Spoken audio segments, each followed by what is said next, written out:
majorité. of others and not Africans Cette for the vision most s'ajoute part. une orientation du chef de In l'État addition to this vision, qui the appelle les head of Maliens dans le state cadre de la instructed refondation or called on à Malians redevenir as part of the eux-mêmes. refoundation to En effet, become le chef de themselves l'État a again. procédé le The head of 23 avril state on 2024 April 23, au lancement du 2024 programme launched the national National Program for d'éducation aux Education valeurs on Values, qui vise which aims at un a retour aux return sources to our origins, sans without lesquelles which it would be il serait difficult difficile to d'envisager imagine a bright un future avenir radieux for pour our notre country pays dans sa in its quête legitimate légitime quest for de souveraineté. sovereignty. L'invitation à This call redevenir to become nous-mêmes ourselves again nous serait faire l'économie de la question de savoir has to do with the question qui of nous sommes. who we are. La réponse immédiate à The cette immediate interrogation est response to donnée this question par la was devise du provided Mali, by the un slogan, peuple, of Mali. One people, a great family and cosmopolitan nation. One goal, to amplify diversity in unity, united for a common good. One faith, the faith that God has given us as a resource to bring about prosperity. To better define what it means to be Malian, Professor Ibrahim Ndiaye, expert within the Committee on the Implementation of the National Program for Education on Values, stated that Malians are characterized on one hand by 5 cardinal values: humanity, empathy, the obligation to transmit human values to future generations, the sense of honor, accepting differences and otherness on the social, human, and cultural fronts. And on the other hand, 5 inviolable principles that have to do with the country itself, that is an indivisible, inalienable Mali, a Mali that's not for sale, Mali that's no one's property, an imperishable Mali. Mr. President, by being themselves, Malians have forged a third path. They are not becoming predators, lawless barbarians that seek to rustle other people's cattle, but also not to become eternally powerless victims of predation. The middle path promoted by Mali consists of carrying out our own development, taking a more virtuous path, ensuring the respect of our sovereignty while respecting those of others, that of others, rejecting outside control, and refusing to interfere in others' internal affairs, remaining open to all partnerships based on a win-win relationship. It's also important to note that these principles and values characterize mutatis mutandis, the brotherly peoples of Burkina Faso and Niger. With regard to the Malian political transition, we must recall that following the National Refoundation Conference, the Malian people chose to conduct political reforms before holding elections in order to firmly establish virtuous governance. The implementation of the recommendations of the conference allowed us to achieve tangible results, especially the establishment of the Independent Authority of Elections Management, the adoption of the new Constitution on July 22, 2023, following a well-organized referendum, the completion of our territorial and administrative reorganization, strengthening our fight against corruption, and bolstering transparency in public action, and the revision of our mining code to make it more equitable and to favor local regulations. Mr. President, to further foster national unity, which is the basis of all development, the head of state announced on December 21, 2023, the holding of the Inter-Malian Dialogue for Peace and Reconciliation to, quote, eliminate the root causes of community and intercommunity conflict with the ultimate goal of reconciling these communities. Based on a participatory and inclusive approach, the Inter-Malian Dialogue took place in 3 stages on the communal, regional, and national levels, allowing Malians, both within the country and abroad, to engage in transparent exchanges to find Malian solutions for prevention, management, and resolution of conflicts. Unlike the agreement on peace and reconciliation that resulted from the Algiers process, which certain parties signatories to which have actually turned toward terrorism, which has become a pretext for certain states to interfere in our internal affairs, the Inter-Malian Dialogue allowed Malians to air the dirty laundry within their families without external interference. After the demise of the Algiers Accord on January 25, 2024, today, the Inter-Malian Dialogue and its recommendations officially submitted to the head of state on May 13, 2024, remain the only reference frame for internal conflict resolution. We once again call on all Malians to join this trend toward reconciliation, a key stage toward returning to constitutional order, which would be secure and stable thanks to the holding of presidential elections. When it comes to combating insecurity, since the Malian Defense and Security Forces began launching offensive actions autonomously, they've achieved many successes with regard to combating terrorism. All regions have now been recovered from the hands of terrorist groups, especially the region of Kidal on November 14, 2023, after a memorable military operation. Today, terrorist groups have been severely weakened. The Malian Defense and Security Forces have been deployed throughout the national territory. In addition, our forces' offensives are continuing to dismantle the remaining terrorist networks. Le gouvernement du Mali reste conscient que la réponse uniquement sécuritaire a ses limites. C'est la raison pour laquelle, en appui à l'action militaire, le gouvernement du Mali s'est doté d'une stratégie globale et intégrée ayant pour objectif la restauration de l'autorité de l'État sur l'ensemble du territoire national. Elle comprend des mesures politiques, administratives, le développement économique et social, y compris le dialogue avec les groupes armés et la fourniture de services sociaux de base à nos braves populations. En dépit de ces résultats fort appréciables, ces groupes criminels gardent encore une certaine capacité de nuisance dans leur tentative désespérée de porter atteinte à notre intégrité territoriale et de terroriser nos populations. Avec, et je me dois de le déplorer du haut de cette tribune, le soutien de sponsors étatiques étrangers. Des sponsors étatiques étrangers. Après des années de dénonciation de ces acteurs étatiques qui soutiennent le terrorisme international, les autorités ukrainiennes ont violé ouvertement et de manière inédite la Charte des Nations Unies, ainsi que les conventions et résolutions pertinentes des Nations Unies relatives à la prévention et à la lutte contre le terrorisme. Lorsque les officiels de ce pays, ayant confondu la scène internationale et la scène de théâtre, ont avoué la participation active de leur pays à la lâche attaque terroriste ayant visé une patrouille des forces de défense et de sécurité du 24 au 26 juillet 2024 à Tinzaouaten dans la région de Kidal. Monsieur le Président, au regard de la complexité de la situation au Sahel, motivés par leur seul désir de prendre le destin de leur pays en main, leurs excellences, le capitaine Ibrahim Traoré, Captain Ibrahim Traoré, President of Faso, Head of State of Burkina, Colonel Assimi Goïta, President of the Transition, Head of State of Mali, and Brigadier General Abdourahmane Tiani, President of the National Council for the Salvation of the Homeland, Head of State of Niger, ont dans un premier temps institué launched the Alliance of the States of the Sahel, which is a collective defense mutual assistance architecture to combat terrorism, by signing the Liptako-Gourma Charter on September 16, 2023.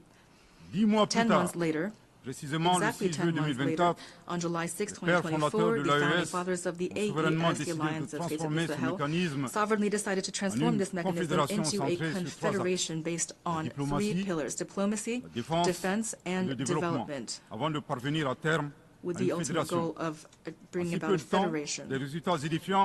Very quickly, important results were achieved in the fight against terrorism, thanks to our pooling of our resources for defense, as well as joint military operations, and thanks to our tireless commitment to eradicating terrorism. That is why the member states of the Confederation of States of the Sahel, on August 19, 2024, sent a joint letter to the Security Council of the United Nations to condemn the support of the Ukrainian authorities for international terrorism, to denounce aggression against Mali, and to demand that the Security Council take appropriate measures against the Ukrainian government.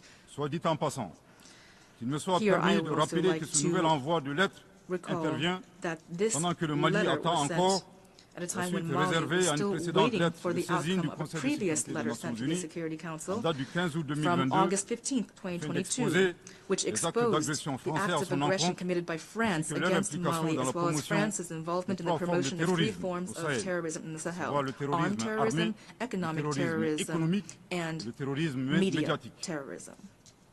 With a surface area of 2.758 million square kilometers, with 71 million inhabitants, mostly young people, with an outstanding economic potential, as well as mineral resources covering almost all of the elements of the periodic table, the Confederation of the States of the Sahel, based on the state of the heads of state, peoples, and defense and security forces, are well aware of their own dignity and their honor, and they're more motivated than ever by the blood of their own treacherously spilled. They are resolved to combat terrorism in all of its forms and to honor the memory of victims, civilians and soldiers, Sahelians and foreigners. They're determined to defend their territorial integrity and to ensure their prosperity in a peaceful manner, as laid out in the preamble of the Liptako-Gourma Charter, which refers to various international organizations, including ECOWAS, and to universal values. Seigneur de la guerre et du chaos, as for the lords of war and chaos, with the assistance of God, we will triumph again and always over your sinister and diabolical schemes. Strangely, since the creation of the AES, we've been surprised by the fierce hostility it has encountered, especially from certain officials of ECOWAS who are acting on the orders of imperialist and neocolonial entities. The rest of history is well known. Amadou Hampateba said, I quote, "If you try too hard to get rid of a pesky frog, it will end up settling in your own pond." End quote. The Confederation of States of the Sahel is open to all investors as long as the partnership benefits the populations of the Sahel and as long as it respects the sovereignty of states. Mr. President, here I would like to commend relations of cooperation which are exemplary and productive between Mali and Russia, China, Turkey, Iran, and many other of our true allies. Mali remains open to all partners that wish to help it address its many challenges. In this regard, I reaffirm that the government of Mali remains willing to pursue and bolster its cooperation with the UN, especially through its agencies, funds, and programs with which we enjoy excellent cooperation relations. Here as well, we would like to commend and recognize the wisdom of His Excellency, the President Abdelmadjid Tebboune, President of the Republic, the Democratic Republic of Algeria, on August 29, 2024, during a visit to the south of Algeria, you had said that Libya, Niger, and Mali were brotherly nations which you supported and would never harm. The Malian people were not surprised by these remarks, which eloquently demonstrated your Pan-Africanism, like that of your celebrated predecessors, including late President Abdel Aziz Bouteflika, affectuously nicknamed Abdelkader Mali. Son établissement à Gao et l'engagement des autorités maliennes à travers les actions suivantes. Offrir le territoire malien comme base arrière aux Moudjahidines, ouvrant ainsi un front sud. Participer aux affrontements armés contre le colonisateur français en déployant des combattants maliens aux côtés des Moudjahidines sur le territoire algérien pour défendre la liberté et la dignité des Algériens.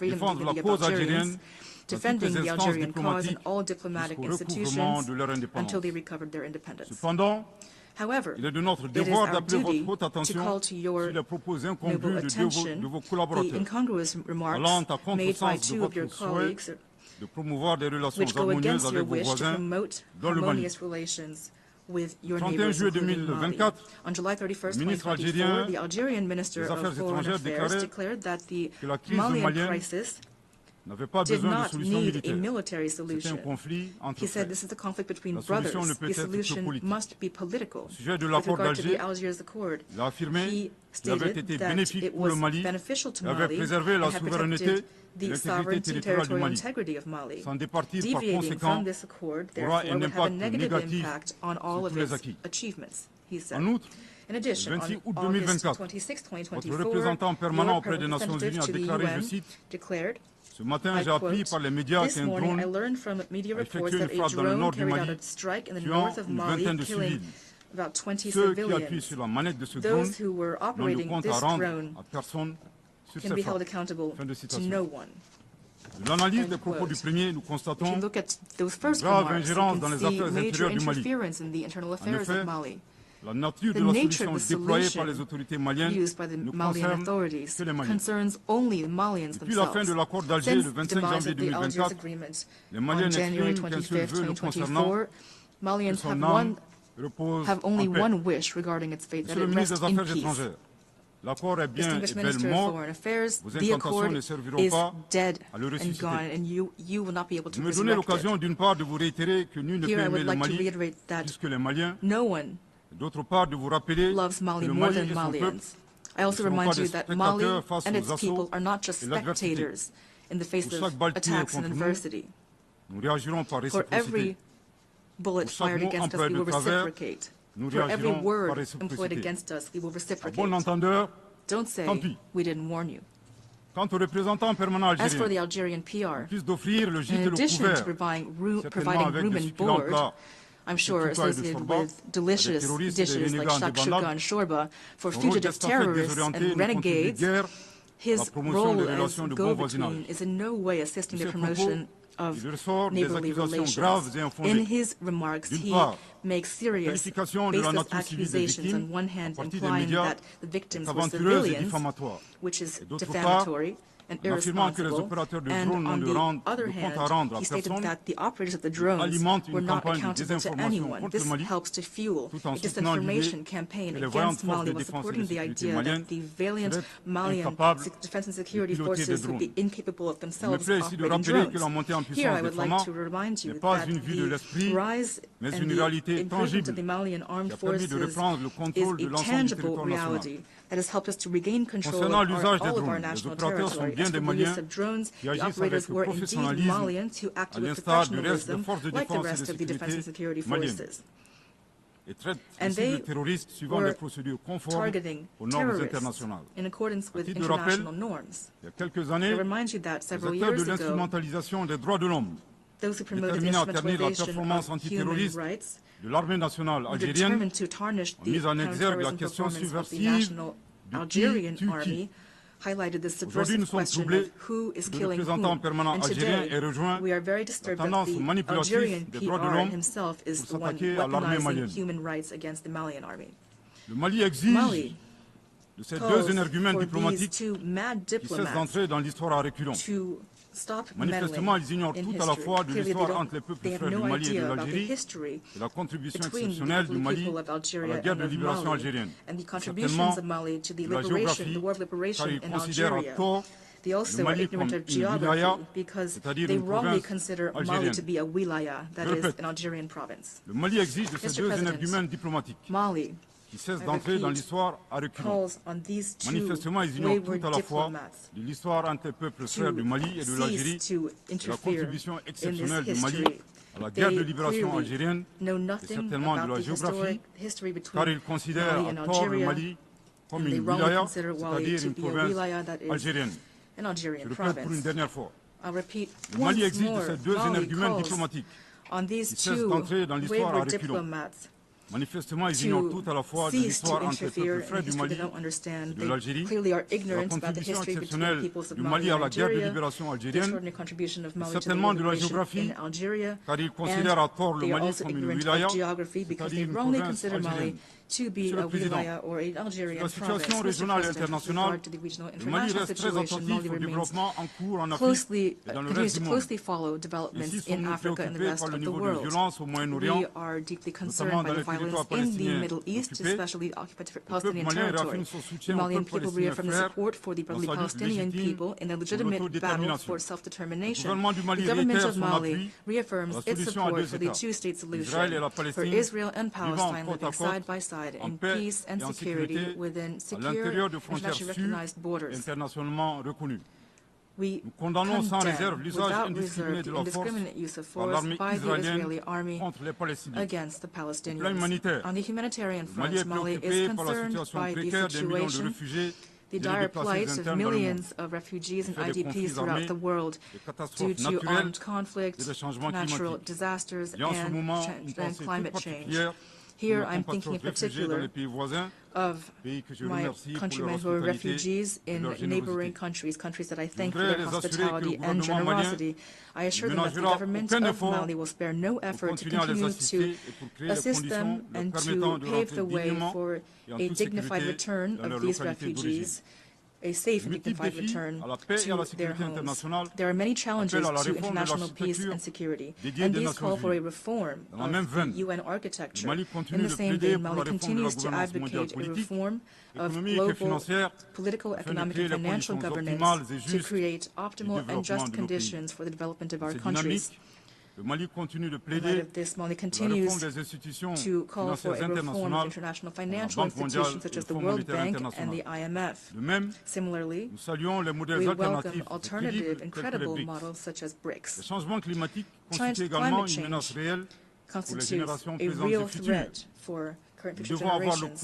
We must have the courage to leave behind dogmatism and narrow self-serving interests with regard to this issue. The time has come to effectively implement the decisions of our summits and of our COPs.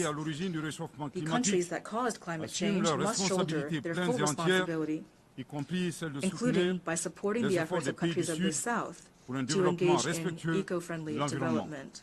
Mr. President, in closing, I would like to observe that this 79th session of the General Assembly is taking place in a context marked by massive challenges for our states and for our multilateral institutions. International peace and security have never been in such danger since the two world wars, including in danger from international terrorism and violent extremism. In this context, it is difficult to attain the SDGs by 2030 when it comes to education, health care, access to drinking water, energy, and justice. However, despite these obstacles, Mali remains ready to fully play its role in the implementation of its national and international commitments while continuing to hope in the future. May God bless Mali and preserve Malians from obscurantist and structured forces throughout the world. May God bless the Confederation of the States of the Sahel and protect populations of the Sahel from obscurantist destructive forces throughout the world. May God bless Africa and protect Africans from obscurantist and structured forces throughout the world. May God bless the world and protect all of humanity from obscurantist and destructive forces in the world. Thank you for your very kind attention. I thank the Deputy Prime Minister, Minister of State, Minister of Territorial Administration and Decentralization of Mali.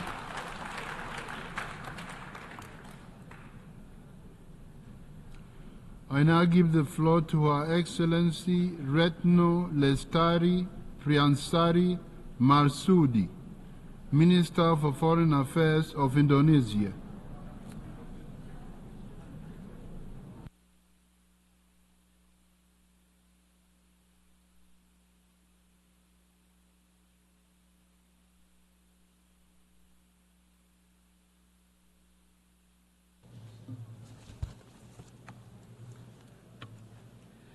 Bismillahirrahmanirrahim.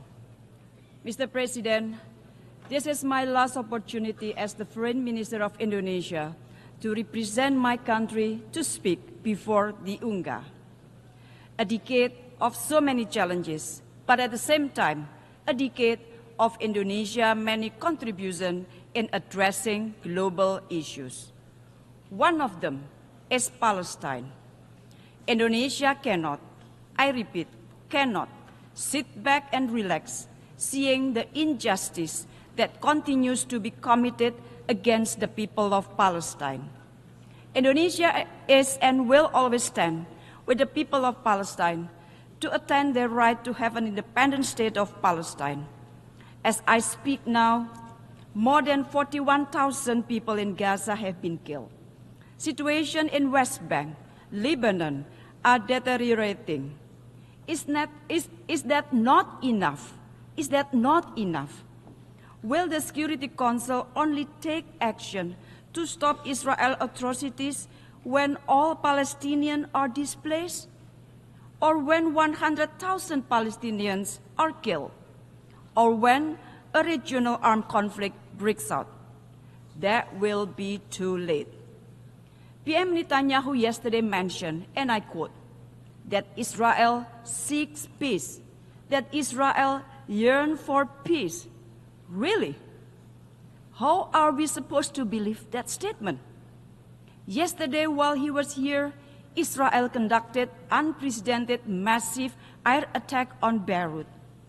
PM Netanyahu wants the war to continue. We must stop that. I repeat, we must stop that. We must pressure Israel to come back to a political solution for two-state solution.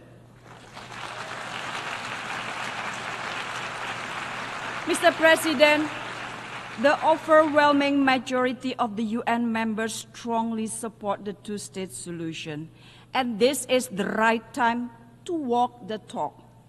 Recognizing the state of Palestine is the least that we can do now to give Palestinians equal footing on the world stage and to exert pressure to Israel to stop their atrocities. Therefore, I urge countries that have yet to recognize the state of Palestine to do so now. If each of us does it, for sure it will give impact.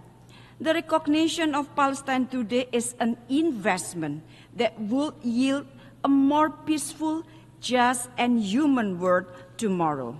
Once again, Indonesia urged the permanent members of the Security Council to concretely act to immediately stop Israel from blatantly violating international law and to end Israel impunity. The mandate of the Security Council is to maintain peace, to create peace, not to maintain and prolong wars, or even worse, to support the perpetrator of atrocities. Inaction means complicity. Colleagues, wherever Indonesia goes, we carry the voices of the global South. Indonesia started this commitment in 1955 when Indonesia hosted the Asia-Africa Conference in Bandung, Indonesia. The Bandung spirit of equality, cooperation, and solidarity will always be alive to inspire the global South to gain their rights, including their rights to development. That is the spirit that we need if we want to have a global leadership where moral virtues are the compass of our business. Do not bury the principle of the UN Charter and international law under the rubble of double standard, trust deficit, and zero-sum game. Mr. President, Excellencies, against these global challenges, Indonesia continues to be part of the solution. By embodying this commitment, Indonesia presidency in 2022 managed to prevent the G20 from collapsing, despite deep geopolitical division. During the global pandemic, we led the establishment of the Pandemic Fund and co-chaired the COVAX AMC engagement group to ensure equitable access to vaccine and financial resources, and to safeguard health security for all, especially for the global South.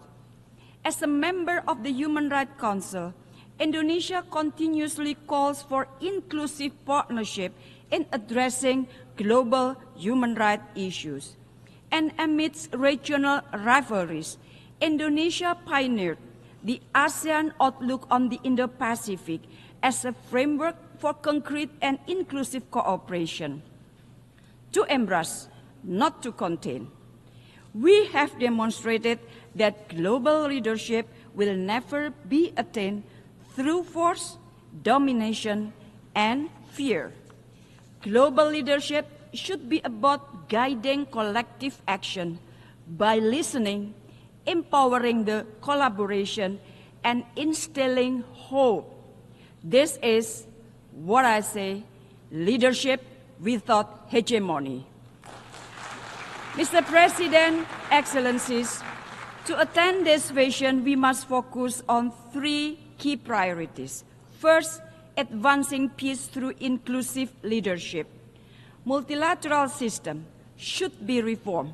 The UNSC must be an inclusive space for peace, where a wider range of voices can be heard, and timely decisions can be taken for our collective good. Without peace, our effort to attain global goals such as the SDGs will remain a dream without reality. Indonesia is committed to contribute to global peace by being one of the largest troops contributing countries in UN peacekeeping mission and remain firm in our proactive role to counter terrorism. We also strive to ensure that peace we are promoting will be inclusive.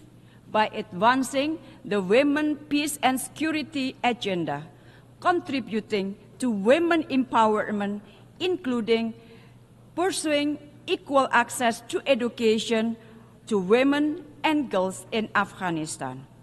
Investing in women is investing in peace. Empowering women is empowering prosperity for all. Second, ensure a resilient future for shared prosperity. Indonesia believes in a future where all nations thrive no matter how big or small. But the global pandemic and impact of climate change has shown us all that to prosper together, we must work together. Therefore, the implementation of the Pact for the Future is important to accelerate the achievement of the SDGs and scale up partnership and sustainable development even beyond 2030. At the same time, geopolitical tensions have also significantly impacted global supply chain, affected the development trajectory of the global South, many of whom remain unable to freely exercise their right to development. In this context, Indonesia has taken proactive steps.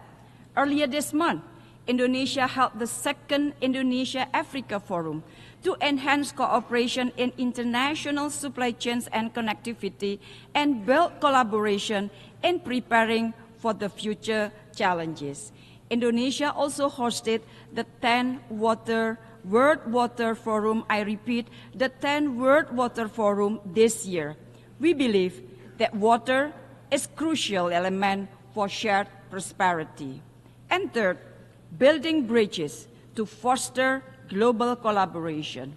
Colleagues, a winner takes all, and take it or leave it mentality should no longer exist when collaboration is the only antidote in addressing the global challenges of today. For Indonesia, a world where the only option is us versus them will only result in the word of us or them. Global solidarity and collective responsibility is the essence of the Bandung spirit, and this spirit guided us through our G20 presidency in 2022, chairmanship of ASEAN in 2023, and continuous effort to voice the aspiration of the global South. Indonesia envisions a world where nations collaborate together to address shared challenges, uphold international law, and protect human rights and dignity of all people. In Southeast Asia, ASEAN with 650 million people has proven that diversity can coexist with stability, peace, and prosperity. Indonesia also continues to work with ASEAN to restore peace and stability in Myanmar through implementation of the ASEAN 5-point of consensus and to enable the safe and dignified return of the Rohingya people. Beyond ASEAN, we also continue to deepen our engagement to the Pacific region to become part and parcel of an inclusive and peaceful Indo-Pacific architecture based on the principle of solidarity, equality, and mutual respect. Mr. President, colleagues, peace, justice, and humanity will always be at the core of Indonesia's foreign policy. Indonesia understands that the global leadership is not something that inherited, nor does it fall from the sky. It must be earned through our collective efforts. Rest assured that Indonesia's commitment toward common peace, common prosperity, common security will be carried out forward across Indonesia's successive administration. It is in this spirit that I'm proud to announce Indonesia's candidature for a non-permanent seat of the United Nations Security Council for 2029-2030. This candidature reflects our deep commitment to contributing toward global peace and security. So, colleagues, let us work together to build a legacy of peace for our future generation. I thank you very, very much.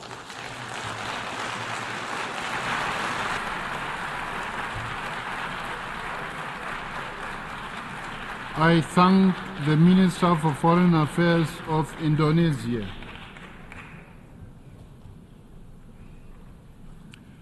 I now give the floor to His Excellency Sergey Lavrov, Minister for Foreign Affairs of the Russian Federation.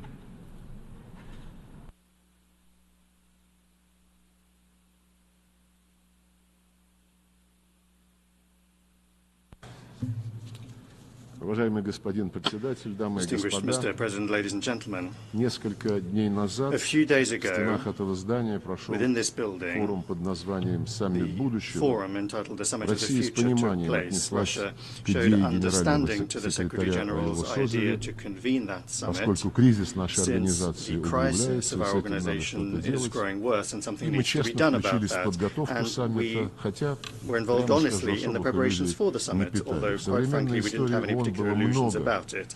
In the contemporary history of the UN, there have been many ambitious events that concluded with loud declarations that were quickly forgotten about. For example, in 2000, the Millennium Summit declared the task of freeing peoples from the scourge of war.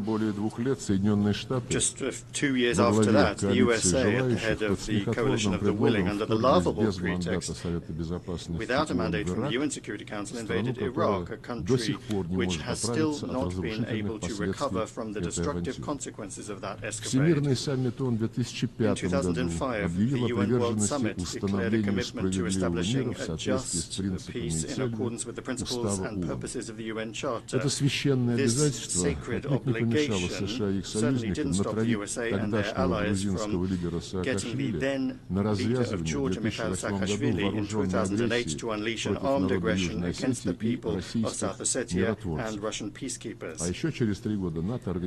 a further 3 years after that, NATO organized the military intervention in Libya, destroying its statehood and undermining the stability of neighboring countries. In 2015, the UN Summit on Sustainable Development adopted grandiose plans to combat poverty and inequality, but they turned out to be empty promises in light of the reluctance of the countries of the West to refrain from their neo-colonial practices of mining the wealth of the entire world for their benefit. Just look at the statistics of the promises that were kept in terms of financing the development of the countries of the Global South and the transfer of environmentally friendly technologies.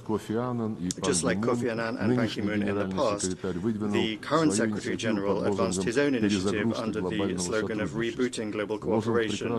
It's an excellent slogan. Who could be opposed to that? But what global cooperation can we really talk about at a time when the West has trampled all of these unshakable values of globalization that they've been telling us about for so many years from this rostrum, trying to convince us that they would ensure equal access for everyone to the goods of contemporary civilization? Where is the inviolability of property, the presumption of innocence, the freedom of speech, access to information, fair competition on markets with understandable and unchanging rules? The Secretary-General is talking about global cooperation at the same time as the countries of the West have unleashed a veritable sanctions war against a good half, if not the majority of states in the world. And the dollar, which was advertised to us as the heritage and good of all of humanity, has been grossly transformed into a weapon.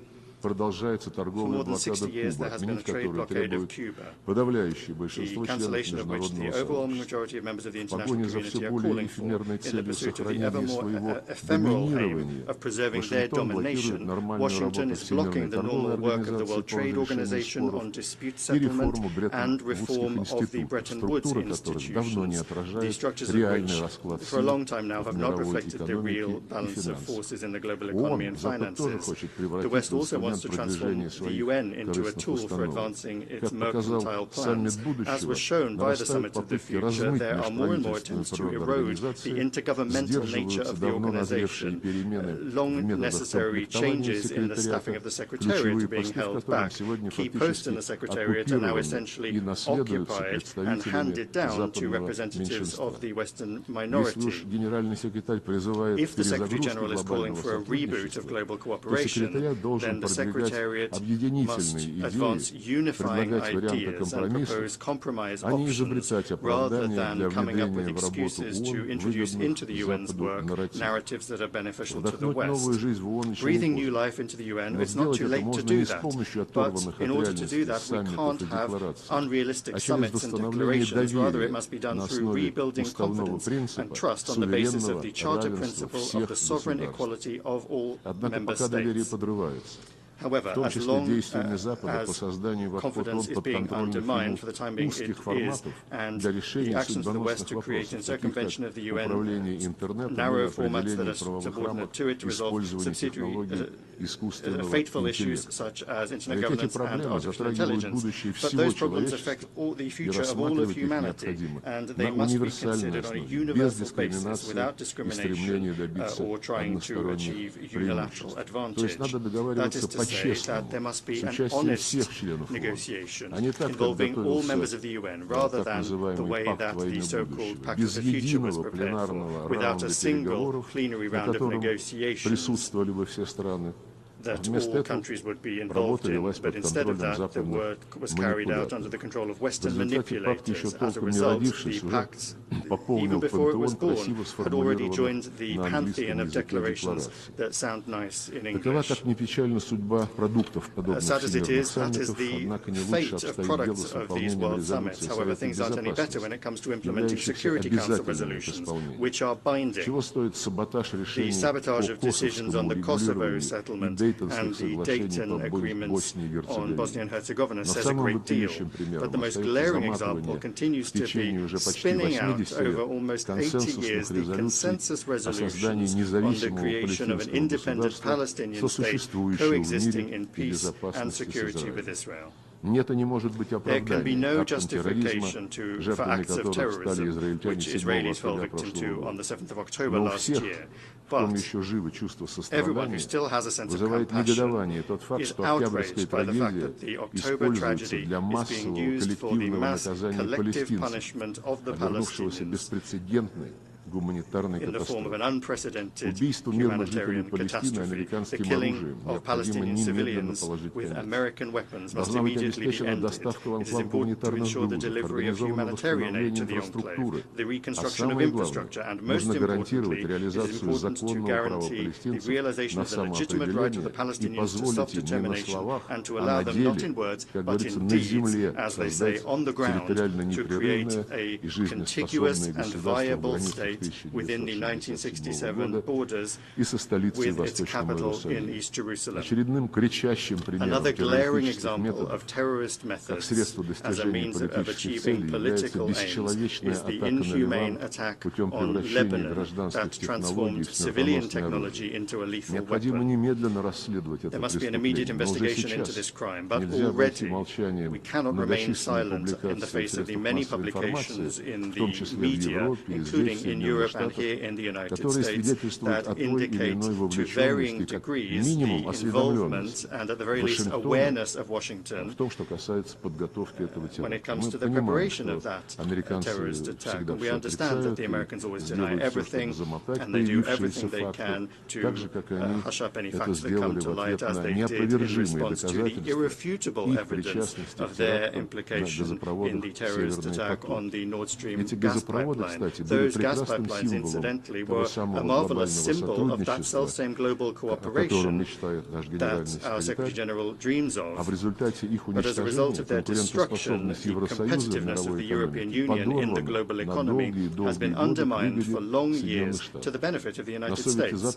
It is on the West's conscience as well that the truth about those who organized many other heinous crimes has been put on a back burner, including the bloody provocation in the Kiev suburb of Bucha and the series of poisonings of citizens of Russia in Britain and Germany. The UN Secretariat cannot remain separate from efforts to establish the truth in situations that directly impact global security, and in doing so is obliged to strictly observe Article 100 of the UN Charter, to act impartially and to avoid the temptation to play into the hands of individual states, particularly those that are actively calling not for cooperation, but to divide the world into the flowering garden and the jungle, or to those sitting around the table of democracy and those that are on the menu.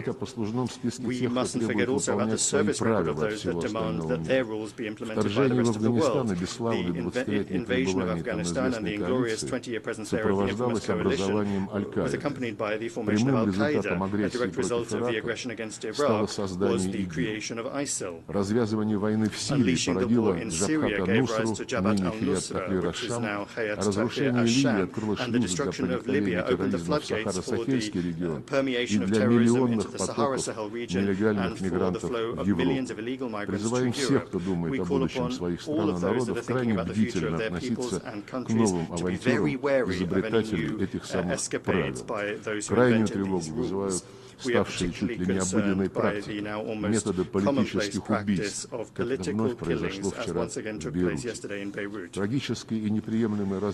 tragic and unacceptable turn of events in the Arab-Israeli conflict in Yemen, in the Red Sea Basin, in the Gulf of Aden, Sudan, and other hotspots in Africa reflects an indisputable fact. Security can either be equal and indivisible for all, or it won't be for anyone.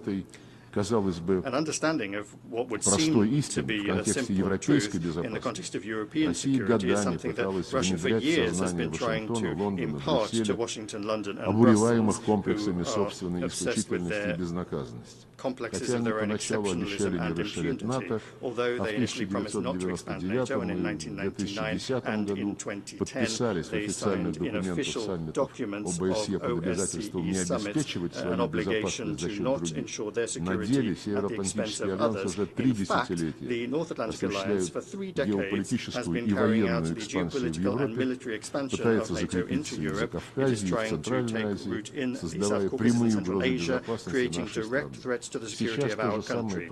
And now the same is happening in the Asia-Pacific region, where NATO infrastructure is creeping in, and to contain or deter China and Russia, narrow military political blocks are being created that undermine the inclusive security architecture under the ASEAN umbrella. And the West is not only not remembering about the global cooperation that our Secretary General is such a fan of, but openly in their doctrine documents, they are harshly accusing Russia, China, Belarus, the Democratic People's Republic of Korea, and Iran of creating threats to their domination. In respect of Russia, they have declared the aim of dealing it a strategic defeat, almost just like London and Washington planned in May 1945. With the development, even before the end of the Second World War, of Operation entitled Operation Unthinkable, to destroy the USSR. Back then, this was kept top secret, but the current Anglo-Saxon strategists are not hiding their ideas. For now they do, it's true, hope to defeat Russia using the illegitimate neo-Nazi Kiev regime, but they're already preparing Europe for it to also throw itself into this suicidal escapade. I'm not going to talk here about the senselessness and the danger of the very idea of trying to fight to victory with a nuclear power, which is what Russia is. Equally senseless the Western backers of Kiev swearing that there is no alternative to negotiations based on the infamous peace formula. They are defending this doomed ultimatum by shamelessly invoking the UN Charter, demanding the territorial integrity of Ukraine be ensured. And I would like to recall, in particular, I would like to remind the colleagues in the Secretariat that the Charter isn't just about territorial integrity. Charter 1 of the Charter declares the obligation to respect the principles of the equality and self-determination formation of peoples. And that served as the international legal basis for the process of decolonization, which incidentally still needs to be completed, however much the French, the British, and other former colonial countries may resist. In 1970, the General Assembly unanimously decided in its declaration that everyone must observe the territorial integrity of those states whose governments respect the rights of peoples to self-determination, and on that basis provide the entire population living on that territory. And I underscore that this was a unanimous decision of the UN General Assembly following long years of difficult discussions. There's no need to prove that Ukrainian neo-Nazis, having seized power in Kiev as a result of the US and Allies supported bloody coup d'etat in February 2014, didn't and are not still representing the Russian population of Crimea, Donbass and Novorossiya. The Western leaders, doing anything they can to talk about human rights, are in a very telling way staying silent about these rights when it comes to the racist actions of their clients in Kiev. In the light of this forgetfulness, I'll remind you about another requirement, again in Article 1 of the UN Charter, the requirement to respect the rights and fundamental freedoms of any person regardless of race, sex, language and religion. The rights of Russians and those that feel that they are part of Russian culture following the coup d'etat in Kiev have methodically been exterminated. The Russian language in Ukraine is banned by law in all areas, in education, the media, art, culture and even in day-to-day life. Recently another law was adopted banning the canonical Ukrainian Orthodox Church.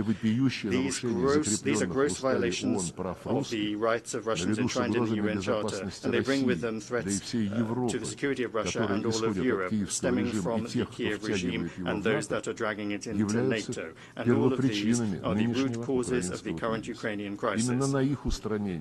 It is to address these that is the aim of the special military operation that Russia is carrying out to defend its security and the current, present and future of the people on their native lands. We value the sincere aim of a number of our partners to advance, out of the best interests, mediation initiatives. We value their constructive results focus, unlike the hopeless Zelensky peace formula. We call upon our friends in their further efforts to take into account in full the facts that I have mentioned about the real reasons of this situation, the real causes of this situation. Unless they are addressed, a just UN Charter-based peace will not be possible.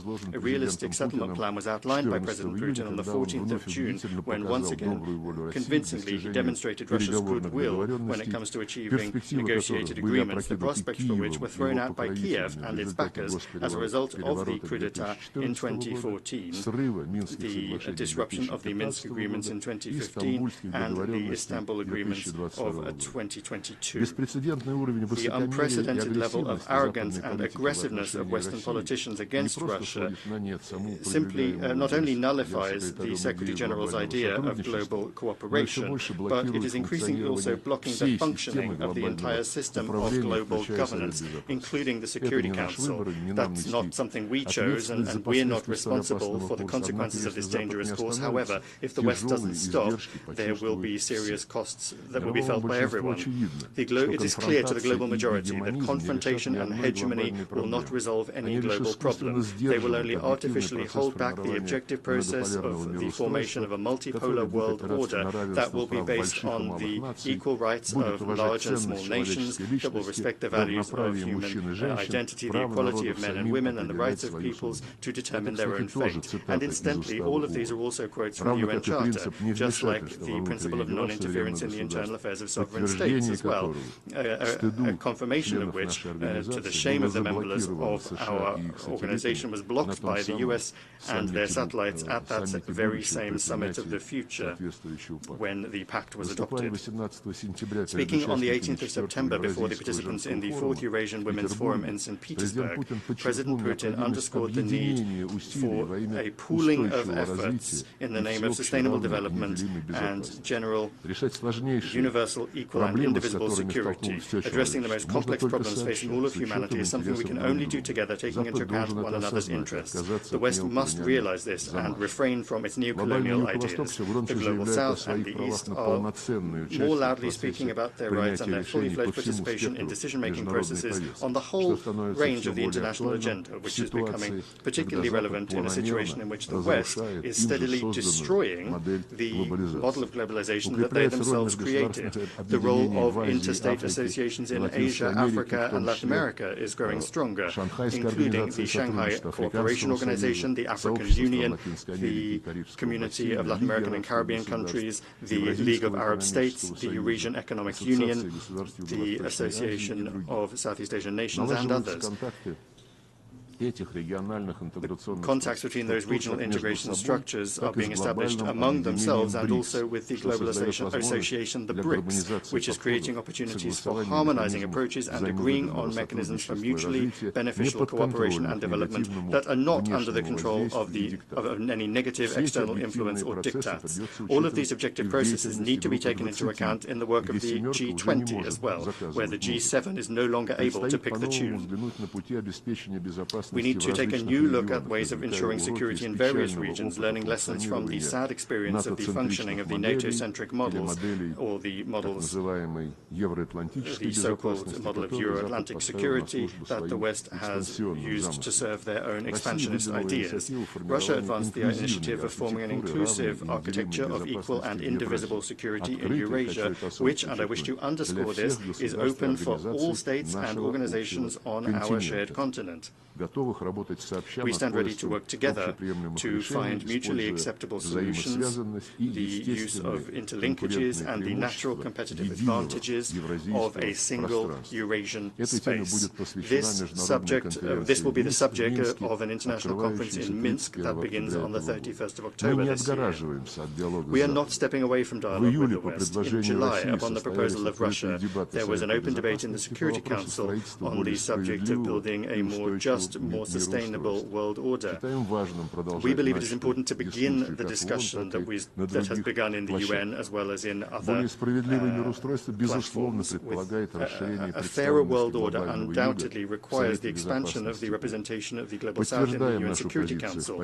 We support our position in favor of the candidacies of Brazil and India, while at the same time taking a positive decision on the well-known initiatives of the African Union. However, of course, we cannot even talk about any additional seats for Western countries who are already excessively overrepresented within the Security Council. Distinguished ladies and gentlemen, May next year we will mark the 80th anniversary of the victory in the Second World War, during which the genocidal policy of the Third Reich killed tens of millions of people, including 27 million citizens of all of the peoples of the Soviet Union. These crimes do not have a statute of limitations, nor is there any moral justification for those who are trying to whitewash Nazi executioners, collaborators and their current adherents, be it in Ukraine, the Baltics, Canada or in any other countries. Today, the world is facing extremely serious challenges that require a joining of forces rather than confrontation and a thirst for global domination.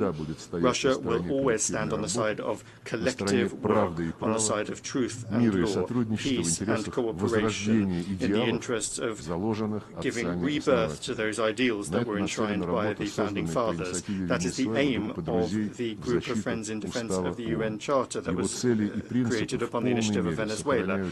Its purposes and principles remain fully relevant. The most important thing is to make sure that absolutely everyone is guided by those principles, not selectively choosing from a menu, but rather in their entirety and as they are interlinked, including the principle of the sovereign equality of states. Then, working in favor of forming an honest balance of legitimate national interests, the legitimate national interests of all countries, we will be able to give life to the purpose of the UN that is enshrined in the Charter, to be a center for harmonizing the actions of nations. Thank you. I thank the Minister for Foreign Affairs of the Russian Federation.